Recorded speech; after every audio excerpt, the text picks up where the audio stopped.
Cette dame que je viens vous présenter, elle s'appelle Madame Pilcheri Bali. La dame, là, elle est de la société civile. Une vraie militante de la société civile. Celle-là même qui a vraiment fait la prison à plusieurs reprises. Parce qu'elle défendait toujours la vérité. Cette dame-là qui met toujours sa vie en péril en disant la vérité. Cette vidéo-là, prenez le temps d'écouter jusqu'au bout. C'est ça qu'on appelle enseigner la politique. C'est ça qu'on appelle montrer ce qu'on appelle la politique. Je ne vais pas trop parler. Je vais vous laisser l'écouter. Vous allez comprendre qu'il y a des gens qui sont de notre côté. Et ceux-là, il faut les valoriser. Ceux-là, il faut les soutenir. Il faut les accompagner. On écoute la vidéo. J'aimerais revenir sur certains propos de nos amis sur le plateau concernant la politique.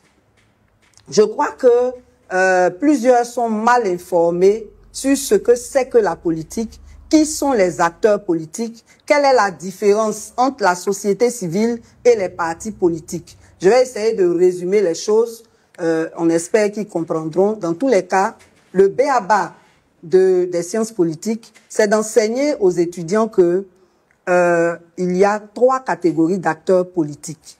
Il y a les acteurs partisans, c'est ceux qui sont dans les partis politiques. Eux, leur objectif, c'est de conquérir le pouvoir pour ceux qui sont dans l'opposition ou de se maintenir au pouvoir pour ceux qui sont au pouvoir. Ça, c'est les acteurs partisans qui sont dans les partis. Maintenant, on a les acteurs idéologiques. C'est vous les journalistes, ce sont les universitaires, c'est tous ceux qui contribuent à la réflexion pour faire avancer la démocratie. Maintenant, on a les acteurs sociaux.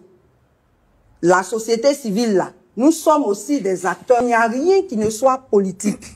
La définition la plus simpliste de la politique, c'est la gestion de la cité. Et à partir du moment où la société civile s'intéresse à la gouvernance, donc à la gestion de la cité, elle est en politique. Quelle qu'elle soit, elle est en politique. Même dans le développement, on parle de volonté politique. Et c'est aussi pour cela que même dans les dialogues politiques, on appelle la société civile.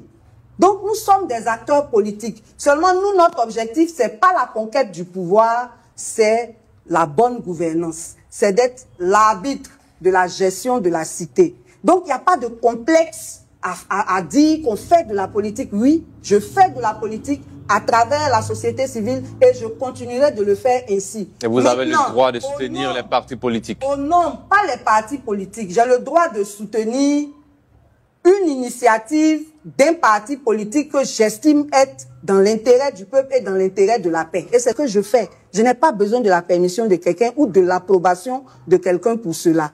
Ensuite, nous qui sommes société civile, nous sommes plusieurs.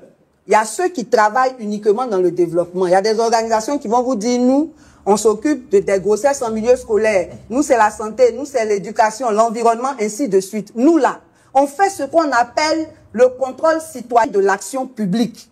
Le contrôle citoyen de l'action publique, là, ça se fait en politique. C'est-à-dire que tu regardes ce que les politiques font. Tu regardes l'exécution des politiques publiques et tu dis si c'est bon, si c'est pas bon. Quand c'est bon, on le dit. Seulement eux, ils ne font pas attention à ça. Ils retiennent ce qui ne leur plaît pas. Mais ça, c'est leur problème. Ça ne va pas nous empêcher, nous, de dire la vérité chaque fois que besoin sera. Et je le répète, nous sommes en politique, nous resterons en politique parce que c'est la politique qui décide de nos vies, qui décide de tout ce que nous faisons. Bien. Et ce sont les mauvaises décisions politiques qui ont un impact négatif sur le peuple.